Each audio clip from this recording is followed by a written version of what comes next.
Okay, can you guys hear me? Yes.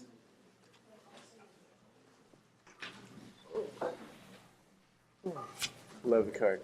Thank you. Okay, so today we're going to talk about virtual reality and augmented reality, which is a topic near and dear to my heart. I'm Jennifer Stanley. I'm a partner at Fenwick & West in our San Francisco office. One of the things I love about my practice is I get to work with companies that bring joy to the world. In this case, we're talking about games to play and fun things to do. We have a very esteemed set of panelists here, so I'm going to ask each of you to just introduce yourself in no more than 2 sentences, if you can, and give a fun fact about yourself, too, if you wish. So we've got Andy. Hi, I'm Andy One. I am the Chief Executive Officer of Rad3, which makes VR applications, also augmented reality applications. We started out making applications for sports training, and these are, of course, morphing into sports-related games. I'm also involved with another separate company called Game Day VR, which has started to open a chain of virtual reality arcades, starting in the East Bay here, but also about to grow throughout the Bay Area and also down in California and so forth. Shaka. Hello, my name is Shaka Johnson. I lead Facebook's AR/VR sales and marketing legal team. I joined Oculus in September of 2015. And a fun fact about myself, I had an online sports talk show my first 3 years of practice. Nice. Nice.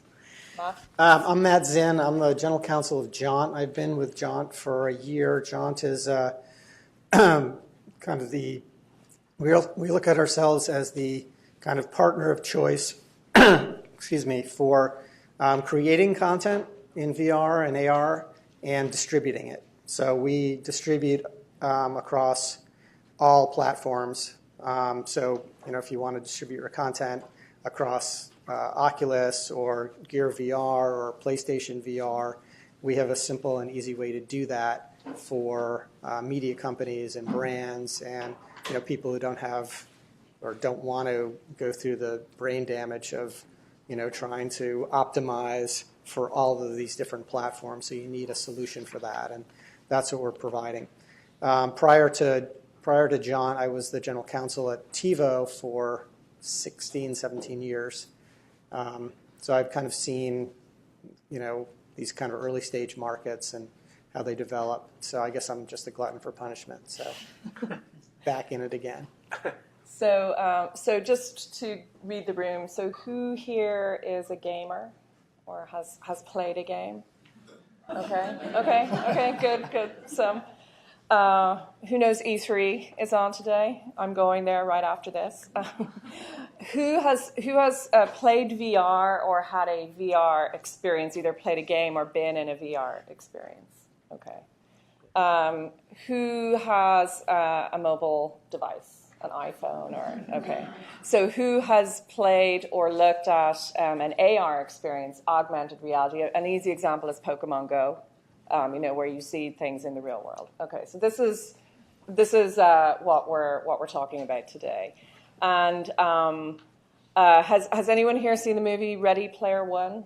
Yes. If you have teenage kids like me, you probably see all that stuff.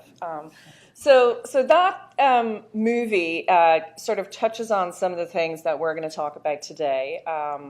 And it gives one an idea about what it would be like to be in a virtual environment. And there's also a hook into the 1980s. So I was a teenager in the 1980s back in Ireland. So that was kind of a fun hook. I think the movie makers put that stuff in so the parents can actually feel relevant when they watch it too.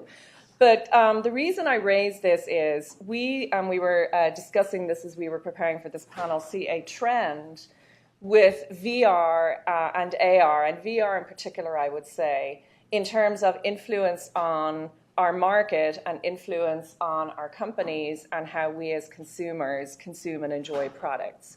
So the way I think about it is we've gone sort of from the arcade to the home to the handheld device, And in many ways, we're sort of going back to the arcade now with some VR experiences. So to kick it off, I'd like to ask Andy to just share some of your thoughts with us on a trend, and to contextualize it, how many people in the room own a VR headset and the corresponding equipment that goes with it? Okay, and I'll admit some of mine I actually got from the good people at Oculus, who I represent. But some of the equipment that comes with VR is still at a price point that can be expensive for a worldwide global audience, unlike a mobile device. So, Andy, I'm going to kick it off to you, and Sure. I'd love to hear your thoughts. So I guess I don't think it's news at this point, but all the hype that used to be around VR in terms of adoption and the number of units that would be sold, it really hasn't panned out the way the purveyors of these hardware devices have wanted. And that's caused a real problem for application developers. You'll have a lot of scenarios where a development company will spend $1 million or more to develop a really nice game, take it over to Steam, put it in the VR section for downloads, and they'll put it up and it might make $20,000 or $30,000.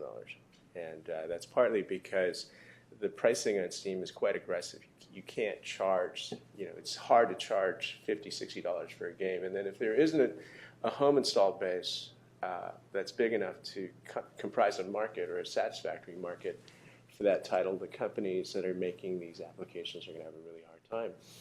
And that's kind of what we've seen. And being on the application development side, that's exactly what we've seen. We kind of saw that coming, so we kind of stayed out of the consumer game market and worked in other areas where we could make some money. But overall, a lot of application developers are having a really difficult time out there. Fortunately, arcades have come along. When I was growing up in West Los Angeles and near Westwood Village, there used to be this really cool arcade. We would go there, and this is where you would hang out with your friends and flirt with girls and all these other things. And of course, all these things went away after Xboxes and PlayStations became prevalent, and kids found that they didn't have to go to an arcade to spend all their quarters. They could just do it at home on a machine. And fortunately, with VR, because people still want the experiences, they just don't want to pay. It used to be $800, now it's down to $500 for a VR headset, an Oculus Rift or an HTC Vive, and a computer that was powerful enough to generate 2 high-resolution images for the left eye and the right eye simultaneously at 90 frames a second or so. That these things were quite expensive. They're starting to come down in price, but you're still looking at about $2,000 to purchase one of these for your home. And not only do you need to pay that money, but you also have to devote a space in your house or your apartment to have a place to play. And if you live in the San Francisco Bay Area or Los Angeles or other places, having that devoted space is a tall order for a lot of people. So because of that, arcades have really come on strong. And we saw this coming. We saw some of the activity in Asia, and arcades became more prevalent in Asia because they've always had space issues. And the disposable income for a Chinese family is about a quarter of what it is for a U.S. family, so it's harder for them to afford these things. About February of 2017, IMAX started a VR division and opened their first arcade on Fairfax Avenue across from the Grove, which is a big mall down there, and the Farmers Market. We walked through that, and we kind of saw, because we made applications, what they were doing well and also things that they weren't doing well. So we looked at it, studied it, and decided, we think we could do a better job. We think that we can shore up some of the things that we didn't agree with. So we opened our first arcade out in the suburbs in Walnut Creek last November around Thanksgiving. Just opened our second one about a month ago, and we've got a third one opening up soon. And we think these arcades are pretty cool. We think they're also a part of the future. And we see it more broadly than just VR. It starts with VR, extends to AR, goes into robots, drones, anything that you want to have fun with in the 21st century, kids, grown-ups, and alike. We intend to provide these kinds of experiences. And that's what the arcade business is about. So. And we'll touch on some other points that transpose into this in terms of social interaction and some of the risks and considerations that companies have. But Shaka, what are your thoughts on getting into the arcade business or not, as the case may be, or how this impacts the VR industry overall? So I will start, because I wouldn't be doing my job in the sales and marketing group if I didn't provide some information and a plug. The price of the headsets, everything Andy said is true, right? Like the price has been somewhat prohibitive to some consumers and to some in the industry. I think knowing what virtual reality is by itself, experiencing it to truly know what it is, even if you read about it, you don't, like, believe me, it's indescribable. I cannot articulate the experience of what it's like to be present when you're in VR. That said, the Oculus Rift, I won't talk too much about everybody else's headsets, as you might imagine, but the Oculus Rift is down to about $399 with its touch controllers, $400. Which, by the way, when they first launched the headset was $599. The touch controllers are $200, so that's where you got the $800. Yeah. And so that's down to $400, and then of course you have to have a PC for those. We also, about a month ago, launched Oculus Go, which is a standalone VR headset that doesn't connect to any PCs. Once you're set up, it doesn't really need any other devices to work. And that one starts at $199. There's a 32 gig and a 64 gig version. Just saying. But the problem is there's a lot of people who don't know what VR. It's a brand new market who don't really know what it is. And so whether it's in your home because you bought the Oculus Go or the Rift or the HTC Vive or the PlayStation VR, awesome. You know what it is. You're experiencing it. You're loving it. Yeah. If there's arcades, that's also terrific because it gives an opportunity for people to say, hey, I don't know what this is. I don't want to invest in something I don't know what it is, but I can go down to the street or wherever, experience it, learn it. Maybe you'll experience it and want to bring it in. There's other channels similar to arcade, like enterprise. I think we'll talk about location-based entertainment. When I say enterprise, I mean like businesses and retail and people using it for productivity. All of the places right now, one of the big things for us is because it's such a new market, is for people to experience it, to see what it is, what it does, the benefits, and frankly, that's wherever it can. So the arcades are fantastic, and they are popping up, as Andy mentioned, all over the place to solve for a lot of these things. The consumer versions are out there, and then there's hopefully people coming into contact with it a bunch for a variety of reasons. So one of the things that we do in addition to the sales and the marketing stuff is the enterprise or out-of-home applications within my group. So we're well involved in all these various channels, and it's really exciting to see where it's going. And it's I've seen just in my practice at the firm some really innovative content plays, similar to what the people at Jaunt do and others, but there's some wellness stuff that I've seen that's compatible with Oculus that frankly would be a fantastic addition for a business as well in terms of the company has a meditation concept which can be deployed in an enterprise environment too. So I think you're absolutely right, Shaka, and it is a great way of getting the notion of VR out there so that people kind of understand what it is and get it out there in the marketplace more. So Matt, from a content perspective, do you see the way VR is being consumed now, is that a driver for how you select content? For example, VR is not only for games.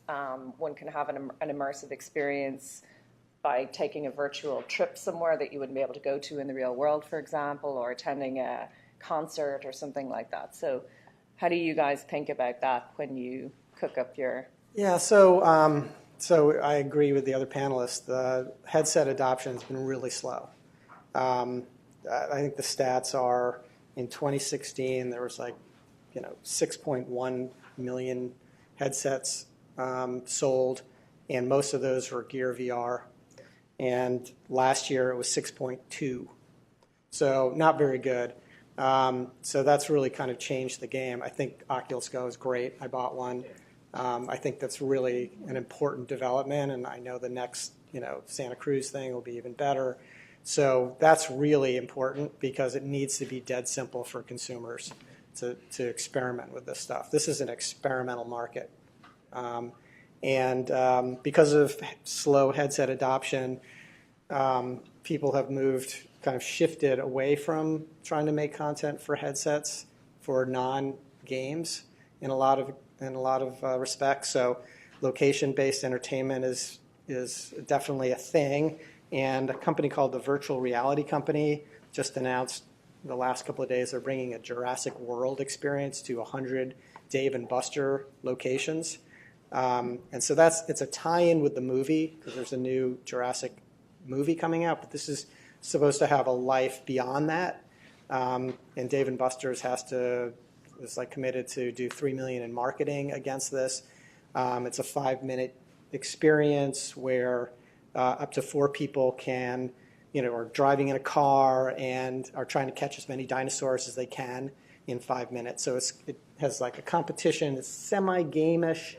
Movie tie-in, but pretty interesting experiment. And again, it's meant to be dead simple so that Margaret from Ohio can put this thing on and doesn't have to have any technological abilities at all to do it. So I think that's pretty interesting. We have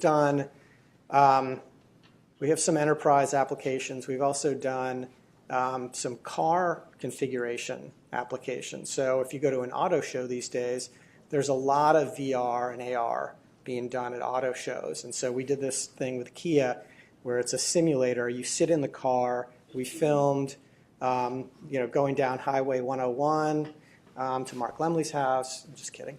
Through. Don't take 101. No, I'm sorry. Highway 1 to Mark's house. Going through like some of the iconic drives, and you'd sit in this Kia, and it has a screen that is all the way around the car, and it has a haptic floor, and so it makes you feel like you're actually driving. And so for a car maker, that's pretty interesting because you want people to drive your car. So that's a way that VR can be used. But these to do something like that costs a lot of money, right? It's $1 million project. So, how do you, it's kind of chicken and egg, right? How do you create the content when there's a small audience? And I think arcades and location-based experiences are a good way to do that. Another example I'll give is we did some content for Royal Caribbean Cruises. So, their business is getting people on cruise lines. And then when they're on the cruise line, they want to sell excursions, right? Take a balloon ride or take a gondola ride or whatever. So we created immersive experiences for what it's like to take a balloon ride or what it's like to do the gondola ride. So we'll see if that creates the kind of lift necessary to create an ROI. Because the problem with selling all this stuff right now and engaging with brands and media companies is there aren't many case studies and you can't really show an ROI. And that's a tough sale to make, right? If companies have if they're just flowing in dollars and they're just looking for some way to spend those dollars, that's one thing. But the fact is that, if you look at what happened in the stock market in the last year, banner year, right? Huge gains for some companies. So the tech companies did really, really well last year. The media companies did really poorly. If you look at all media stocks, the major media stocks last year, every single one of them was down in the red, except for Fox because they're being bought. Every other one is in the red. And so you have a situation where the media companies they're consolidating, they're trying to deal with cord cutting, they're trying to deal with the loss of revenue from some parts of their businesses, and how do we deal with that? And so everybody's scrambling, and they're not spending money on VR. So, for a company like ours who's trying to sell to those people, it's really challenging. So that's kind of the state of the market as we see it. So the Oculus Go, I should have mentioned that earlier, Shaka, but okay. It's a great device, and at $199, it's something that most people can afford. And they used to talk about the Samsung Gear VR being $199, but all you really got for that was the headset that goes in your face. You still needed a $1,000 phone or $800 phone, and if you happen to have a Samsung Galaxy, great. If you didn't, you had to spend a lot to have an experience. And with the Oculus Go and with the newer devices coming out, we think it'll kind of help open up the consumer market, although we tend to take all market estimates and kind of dial them down. The next thing that's going to make things easier is what they call inside-out tracking, where right now with both the Oculus and the Vive, you have to have external devices that help you triangulate so you know where you are. So as you move around, that's how the images in the headset change to indicate motion that you're moving around. With the newer devices, which is now on the Samsung Odyssey and soon on other devices coming out, it's going to track location and changes in traction pretty much the way you do, which is when you move from here to here, you can tell you're moving because this notebook is changing in directions as I move around. As they bring out technologies like that, it'll make things a lot easier.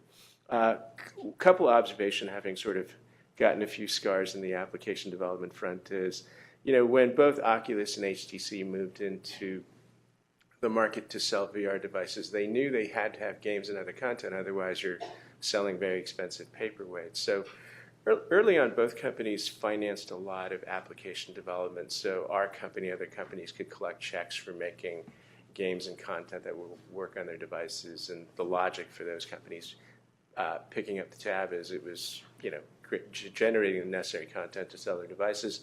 I think we're past that stage now. Both companies, because they've had disappointing sales, have sort of dialed back the amount that they spend on content. And for a lot of application developers, they're stuck in this trap where that easy money or the development checks from the hardware companies are fewer and far between. And at the same time, if you make a game and put it on Steam, you have to be extremely lucky to make your money back. And this is where arcades are interesting, and one of the reasons we got into it, we saw that if there's no outside funding for games and you have to make it on your own, you're going to have to make games that can earn a return. If there's an arcade community out there that will in-license your games and sell enough tickets for these games to generate revenues, then you've got something. Then you've got a way to survive as an application developer.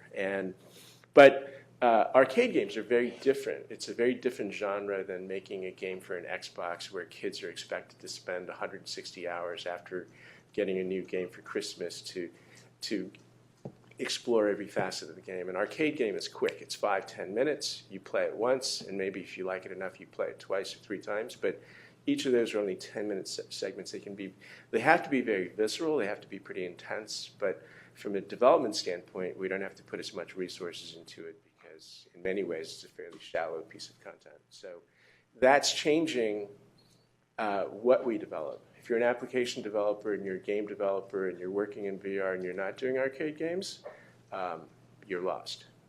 And you won't make very much money, which has implications now for both, not just both Samsung, for HTC, for I won't speak for Shaka's company, but they're going to have to recognize the fact that a lot of the content that's coming out that's going to work on their devices are going to be arcade genre games. So, and by the way, I should have said this at the beginning. Please raise your hand if you have any questions. Yeah. So we'll come back to some of the legal issues that we see with content. But before we do that, Shaka, I think Oculus in particular, and I should mention I represent Oculus, is very thoughtful about health and safety and thinking with the customer in mind, both the consumer and the company customer. But, the area of products liability or personal injury, I realize, is an enormously broad topic.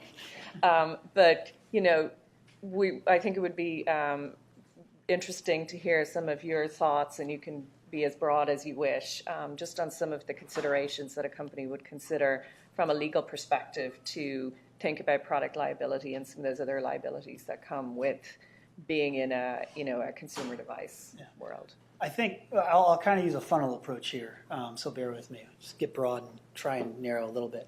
One of the issues with VR and this market we're in, which makes it fun and scary, is that it didn't exist before.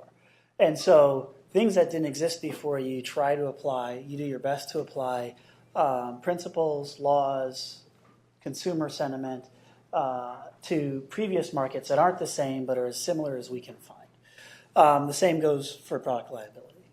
For any of you here who deal with product liability issues, there's what's reasonably foreseeable, what can be designed against, what can be warned against, et cetera, et cetera, et cetera. When you're in a market like VR, you don't have history to tell you what is reasonably foreseeable. And so your reasonable foreseeability, to use the term reasonable, I was in your panel earlier, is kind of a loose term as to, you try to people do this, and obviously somebody's going to put their headset on, they might try to walk where they can't walk because they feel like they can see, right? That's easy. But there's other things that people may attempt to do that I don't want to go into the list of, that you guess, you're like, what kind of idiot would try that, right? But that's how they always start, right? Who would put their hand in the wood chipper so that you have to tell them to not do that? And so there's the reasonable foreseeability issue. There's the fact that before VR, people weren't putting headsets on their face inches away from their eyes for extended periods of time. One of the things that creates presence is effectively tricking your brain into believing you're there. I am not a scientist, so that's as far as I'll go on that one. But what it does is you get really close and it sees, and when you have good VR, then you feel as though you are in the place that, and feel is a really important word here, feel as though you're in the place that is being represented. And that's because, the depth is there, that, you look around and you turn to your left and there's something to your left, just like there would be in the real world. And so all of this, and then you're trying to create the sense of touch. We have various controllers that you can grab things. Ours are literally called touch controllers. But the sense of touch, which enhances the sense of presence, the sense of being there with what you can see enhances the sense of presence. And all of these things where we're kind of you're actually in your living room or in the middle of a classroom or in a Best Buy or at an event hall, wherever you are using it, is all kind of tricking your brain with surround sound, with touch, with the vision. And so there's a variety of things you can imagine that from a health and safety perspective. We and many in the industry have done a lot of diligence to try and get ahead of what could be presented by those things. I won't go into, yes, I'll leave it at that for now. So that there's an interesting case about this game called Wii VR. I don't know if you guys have heard of it. It had to do with groping. And so, Shaka's saying, when you're in VR, things are, it's virtually real. It's virtually real. And so there's a situation where there's a Medium article written on this, so you can check it out. But there's this female player called Jordan Bellemere, and she was playing this VR game called Wii VR. And she had her avatar's virtual crotch grabbed by another player named Big Bro 442 while she's shooting zombies. And it's really interesting to read about it because she's in this room, and so she's in the headset, but it's also being played out on a two-dimensional screen, and her husband's there and some friends are there, and it's all kind of in fun for a while. And when you're seeing it on a two-dimensional screen, it doesn't seem like anything, right? And I don't think her husband was upset or anything, but she was, again, you read the article, and she felt like it was the same as being groped in real life. And the criminal code wouldn't treat it equally, right? Because nothing actually physically happened here. So you wouldn't have a criminal case. But to the person who's experiencing this, she felt that it was like this experience she was having, and very unwanted experience. I just think that's really interesting from a product liability perspective because the laws, may change over time. Obviously you put in your terms of service, don't, grab people. Don't do stupid things, right? But somebody's, that's going to happen. In self-driving cars, somebody in Tesla is going to put on an Oculus Go, right, and be driving down the road because stupid people do stupid things, right? So what do you put in your terms of service? Like, don't drive while operating. Yeah. Like, you got to, right? Another checklist in this really long list of things not to do while you're in a headset. Yeah. Well, I don't see why there wouldn't be assault. I mean, So Eric has a question. Yeah, on that point, actually, some of you may have seen the recent case involving Kurt Eichenwald, I believe is his name, who's had a strobe gift sent to him by someone who knew that he had epilepsy, and it caused an epileptic seizure. And the court held that he was the victim of a battery. And it strikes me, certainly in the situation described where someone's grabbing another person in the virtual space, if there's any physical feedback that the device is giving that's being communicated, it seems like there would be no reason why that wouldn't be completely covered by the same principle. And it's the classic taking the real world laws that we have to deal with and then transposing them over these very new and creative concepts. I'm Okay, not so familiar Shaka, with and then we'll the details of continue. that case, but I do I would parse out the details as to the situation that Matt described, which is a physical touching, or at least a virtual physical touching, versus something where if somebody did that on in a 2D environment, it'd probably still be the same claim as it is in virtual reality. Virtual reality probably enhance the intensity of it. But I think it's right. I think there's a place where there is a natural convergence of what is actionable based on what the laws say and whether they'll catch up in certain environments as it relates to virtual environments, because they're not real, so there is no actual touching, although there's a thing that occurs that may be unwanted. So it creates this real interesting dynamic that didn't used to exist in the worlds of the other multiplayer environments that exist in 2D today. all these things that were sort of described in that movie Ready Player One exist in one form or another. There are haptic suits that provide feedback, maybe not as intense or precise as what's depicted in the movie, but you can go into a shooter game and when you're shot, you feel it. It's vivid enough and real enough where, as Shaka said, the whole point is to make it seem as real as possible. And some of the games that are out today are very, very real. And then there are sites like VR Chat, which is like the next step after Second Life, where you can go in and go into any environment, and there you are, and there's a bunch of other people as avatars running around and doing things, and both good and bad. So we have this game that we offer at our arcades. It's called Richie's Plank, and built by another company, another dev. But all it is an elevator ride. You put on the headset, and we provide that for free because we don't want people, this whole idea of should I spend money on this or not. We'll give them a free experience and make it simple and easy and see if they enjoy it or not. But also make it visceral so they can see what the application is all about. So you put the headset on, you've got your controller, all of a sudden you're in an elevator. And you hit a button that says plank, and then you see the stainless steel doors close. You're just on the ground floor, just like you are like right here. But the door closes, there's a little bit of a gap, so you can kind of sense that you're going up in the elevator. There's no pneumatics, no actual stainless steel box or anything that's moving you, but you just see, you hear that elevator music, and you see some motion in that little crack. And then when it opens, there's a wooden plank that's about 8 feet tall. You're about 65 floors above the ground. And it's kind of inexplicable, right? Like, who would put a wooden plank on a side of a building 55 floors out? And you might think, oh, this is just a joke. It's just a gimmick. But there are people that literally freeze. They can't do that. They won't take a step out of the elevator.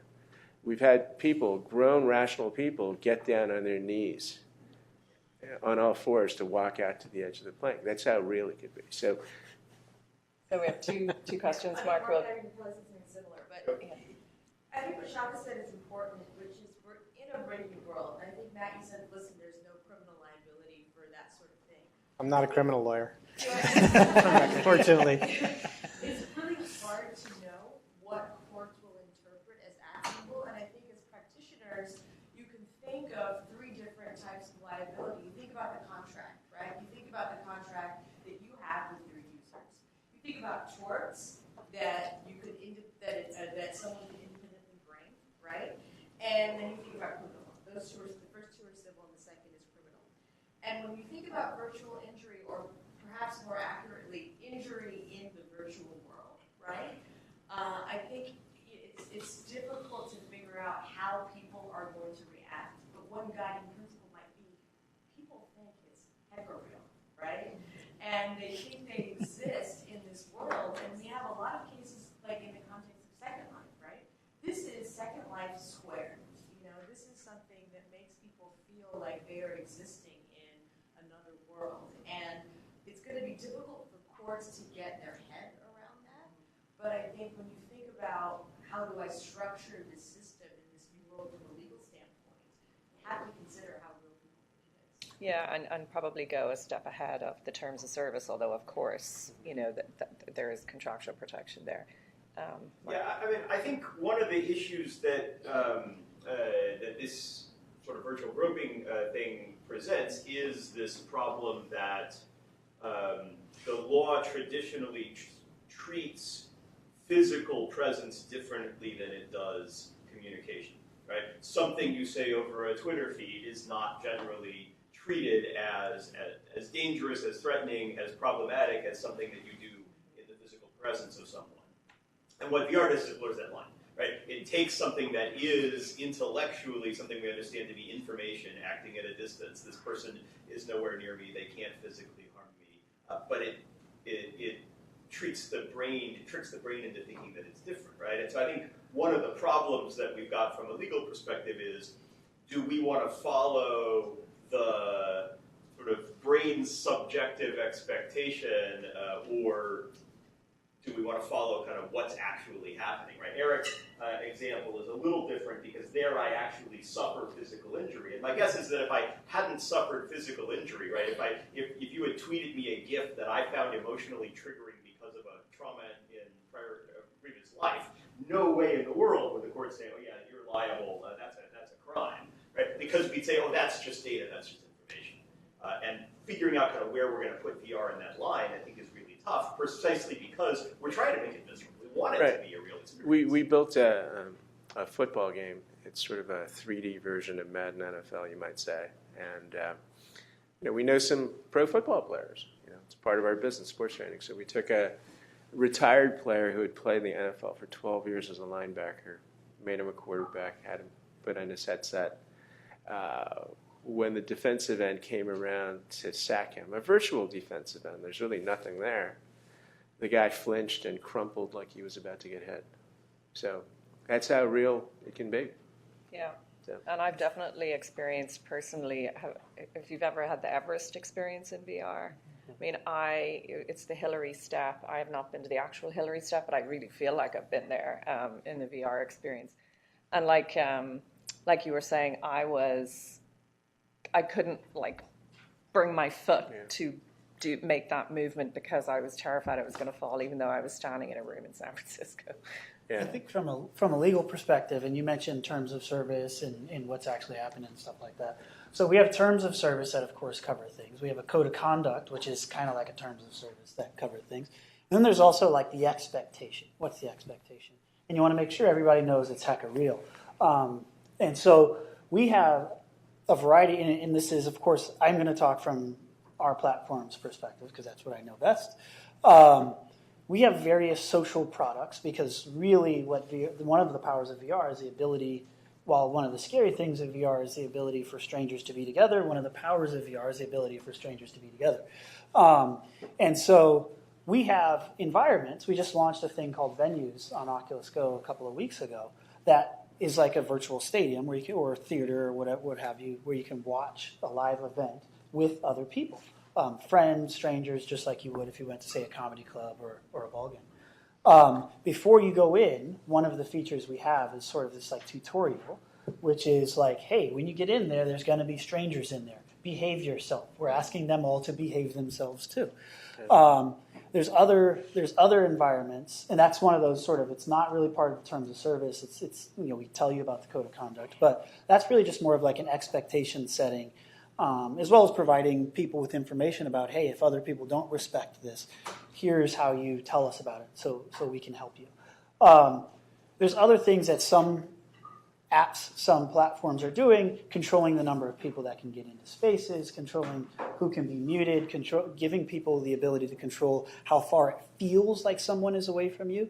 So, if Andy blocks or puts a particular perimeter around me, he may not even be able to see me, even though I'm in the same room and I can see him. Or he can be invisible to that person. He can set up a perimeter where I can only get so close. These things are being built to protect against a lot of these things we're all talking about, because there's a lot of people thinking about it literally every day, all day, trying to do I don't know exactly what's foreseeable, but here's what happened in Second Life 20 years ago, or here's what happens with phones, or when people aren't paying attention, they just walk into the street or something like that, or at home.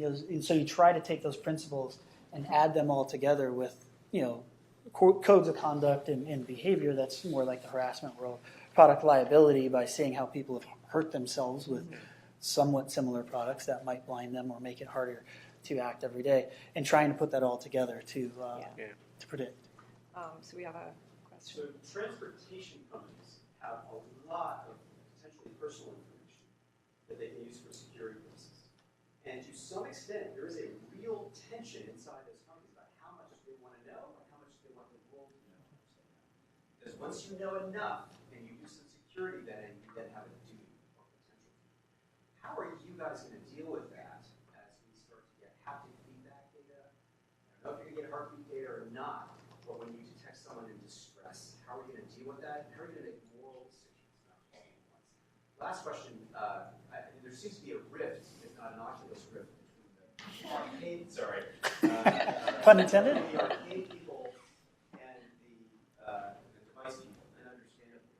Is there a way to close that gap, though, to use it as a place where you can experience it for the first time without getting your personal ID, but use it as a way? Clarifying that second one, when you say there appears to be a rift between the arcade and the headsets, what do you mean? Well, you can look at it as two radically separate markets, right? Where you can have arcade-type VR experiences and then you can have home devices. Or you can use these places, right, these entertainment, the arcades and the movie theaters of the next 20 years, perhaps, as a way to sell, right? You can actually subsidize it and use it as a way to really, I love it so much, I want to have this at home. How do you guys think about that? My guess is that it's a feeder, that the arcades are going to feed into the headset. And, Facebook is in the great position of not really needing to make money today on this. It's really, they made a big bet in buying Oculus for $2 billion or $3 billion. And they're putting a ton of resources and building up staff and teams. And they're going about it like this is going to be a real business. And, the headsets will come. They're getting cheaper. They're getting better. Over time, it'll be a real market. They're also doing a lot of cool stuff in AR, which they haven't released anything, but they've released a bunch of papers that, I know certainly our engineers have looked at and others. Like they're doing some really, really cool stuff. But the point is they're taking a long view. And so they don't have to worry about, whether this business is going to be making money in 2018 or 2019. But, by the time you get 5 years out, they're going to be really well positioned. There'll be a user base. I think what Andrew is doing in arcades is just going to, and Dave and Buster's, right? That's going to give people like their first experience with it, and then they're going to be like, "Wow, this is really cool. I'd love to have this at home if I have the space." Yeah, we don't have Facebook's runway, so our mantra is make money now, and you might not have the luxury of a long runway, but also very huge advantages to being very close to the market. I learned how to sail, and I learned how to sail in a small dinghy rather than a big ship or a big boat, and having to feel every wave or puff of wind, it makes you a better sailor. So same metaphor applies. What we run into in our business is, like, everybody who comes in, they have to sign a liability waiver. When a lot of your customers are 10, 12-year-old kids, and they're booking birthday parties. I think each of our locations does like 35 birthday parties a month, and they're bringing 12 or 13 of their friends, and making sure that we've got liability waivers, not just for the kid whose birthday it is, but all the other kids who are there. Those are the kinds of things that we have to deal with. The other things that we have to deal with is, different devices have different terms of use and different licenses. So we can use HTC Vives on a commercial basis because their terms of use and all that provided. But PlayStation VR is another VR device. You can't do that. But there's a lot of mom and pop arcades out there that they're not run by lawyers. They don't understand that some of the things that they're doing are not kosher. So we have face a lot of those issues. Okay. One of the reasons I asked for the clarification is because I don't think we have a rift, as in pun intended that time. We're not butting heads with the arcades or the LBEs or the others providing experiences, because most of the experiences they're not creating their own headsets, right? Like, so they're trying to build upon our products and our devices. To the extent people are doing good VR, we are more than supportive of that, because this is a market where we want people to get out there and do things. People doing bad VR is bad for business. It's bad for ball, because if you're in VR for the first time and it's terrible, you're going to assume all VR is terrible because it's such a new thing. We have Oculus does. We started out with consumer. Our license, one of the points Andy was just making to add on to it about the commercial use of our products and our products. Started with consumer. We launched a commercial channel, Oculus for Business, about last October, so that to try and enable and support arcades and other non-consumer uses in the market. One of the things that we intend to do, our platform, Andy mentioned, kids and stuff like that. Our platform is 13 and up, and a lot of them some are a little more liberal with the way they approach that, by not maybe saying 13 exactly, because we all have different. I don't have to tell you why that number matters.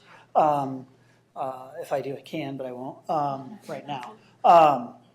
But we all have different ways of approaching it because we've built up different ways for our platforms to work. For the most part, when people go into arcades and enterprise, they're not having the users sign up for individual Oculus accounts or using Oculus content. They're using their own content in their own space. And so hopefully if they've purchased through Oculus for Business, they've done some stuff. If we're partnering with them, we've probably worked with them. There's a variety of ways for this to work right now. And I don't see, again, I go back to, as long as the VR is good, we are supportive of that because we want it to get out there. We want people to see and experience it. So I don't think we're actually doing things to try and enable it rather than compete. Well, they're interdependent, actually. So the symbiotic nature of the relationship, they can be good for both. So I know there were two parts to your question. Do you feel like you had okay. The other part of his question was about how you guys consider, some of the moral points. So that's a super easy question. Yeah. Do you want to give some high-level thoughts on it, and then I'll come to your neighbor? This isn't going to be a good answer. It's going to be like a politician answer, right? We recognize the issues. Shocker for president. No, I mean, we recognize. You're supposed to start with an apology. We're very sorry. I thank you for your question and appreciate you being here today. We recognize the issues presented with the environments being created, right? There is an extremely fine balance that us and everybody else out in the space has to balance. That's been balanced in 2D environments and will have to be balanced in a virtual environment. And that's how real is it? How much do you police on the platform versus how much do you allow the community to police? Where do you draw the line? And we think through that with everything we build and everything we do. Because it's so new, it's way too early days to say, here's how it's going to work for us. I know it's something I know for fact, it's something we think through before everything we do. but there's so much out there. I mean, even on our platform, on other people's platform, you have first party, you have things that are called like second party, which is supported by the platform but isn't made by the platform. You have things that are third party that are offered through the platform but made by somebody else. You have things that are side loaded, which aren't on the platform. They aren't made. They're made by somebody else, but somehow you can use the devices to do it. There's so much out there, and we're still trying to figure out. Everybody's still trying to figure out how exactly that's going to look, and trying to do it in the most socially responsible manner possible. It's a great diplomatic answer. Okay, so you had a question.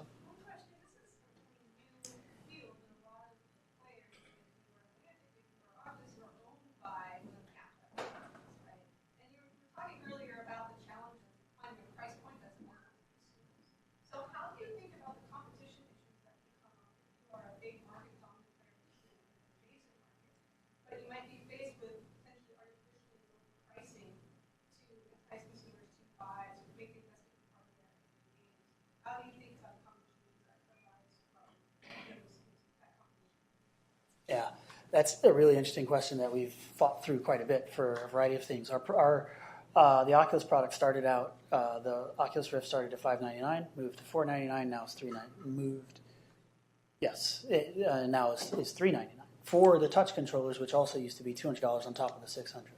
And so we've changed the price. All of the manufacturers in the field have changed their prices since launch.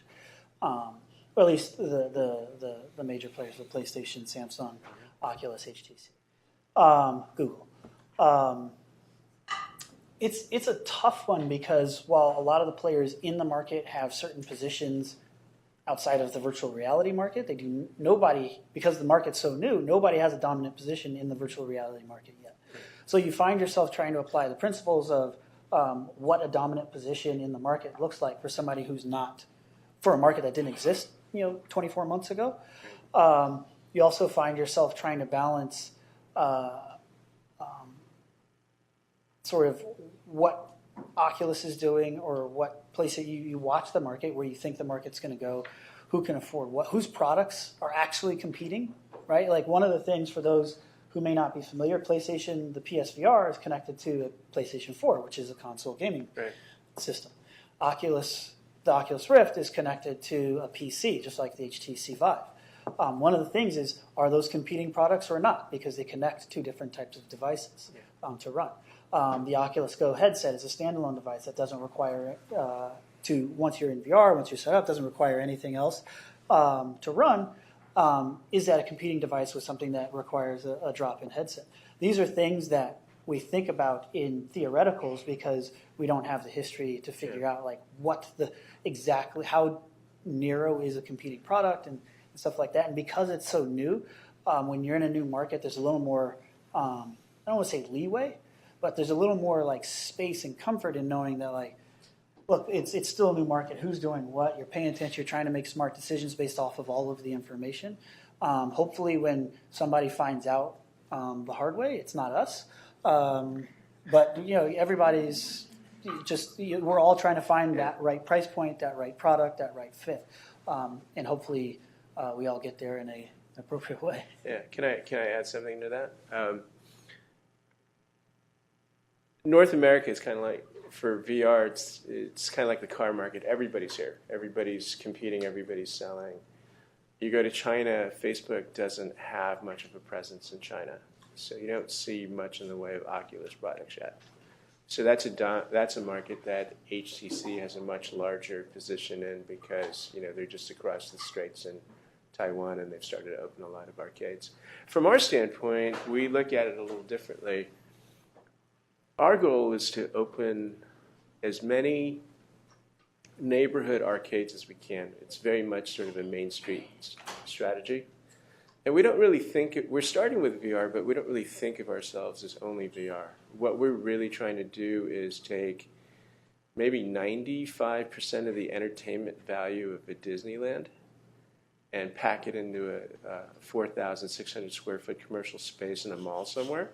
So people don't have to go to Disneyland. We could provide that level of entertainment.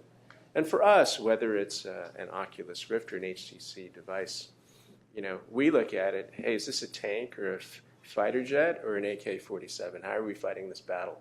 And why are we buying these things and how are we deploying it? That's how we approach it. if that helps.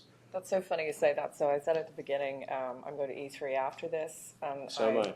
Oh, Yeah. maybe we're on the same flight. But my son said to me yesterday, A, he was like, Mom, can I come? And then B, he said, I'd much rather, play Fortnite or watch Fortnite live streaming than go to Disneyland. Yeah. It was actually the out of the mouth of babes, which is sort of an interesting comment. He's 13, comment on, kind of where that consumer market is at too.